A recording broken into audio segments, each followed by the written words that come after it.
বিশ্বাস শব্দটা ছোট হলেও এর গভীরতা কিন্তু অনেক বেশি। একজন মানুষ যখন কাউকে বিশ্বাস করে তখন সে শুধু কিছু কথা বিশ্বাস করে না, সে নিজের মনটা তুলে দেয় তারই হাতে। নিজের ভয়, কষ্ট, দুর্বলতা সবকিছু নিঃসংকোচে ভাগ করে নেয়, কারণ সে জানে এই মানুষটা তাকে কখনোই ভাঙবে না। কিন্তু সবচেয়ে ভয়ঙ্কর ব্যাপার হলো বিশ্বাস ভাঙার শব্দ বাহিরে শোনা যায় না, এটা নিঃশব্দে ভেঙে যায় মানুষের ভেতরে।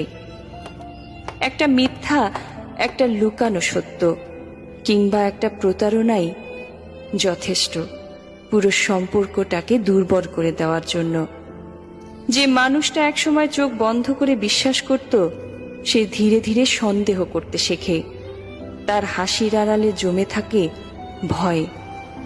সে আর আগের মতো নিশ্চিন্তে ভালোবাসতে পারে না, কারণ ভাঙা বিশ্বাস ঠিক গ্লাসের মতো, জোড়া লাগলেও ফাটলের দাগ ঠিকই থেকে যায়। মানুষ ভুলে যেতে পারে, ক্ষমাও করে দিতে পারে, কিন্তু বিশ্বাস হারানোর এই অনুভূতি কখনোই পুরোপুরি মুছে দিতে পারে না।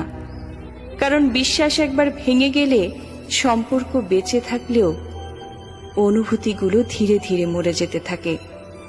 তাই কাউকে ভালোবাসলে তার বিশ্বাস নিয়ে কখনো খেলবেন না, কারণ ভালোবাসা হারালে হয়তো মানুষ নতুন করে বাঁচতে শিখে যায়, কিন্তু বিশ্বাস হারালে মানুষ ভেতর থেকে বদলে যায়।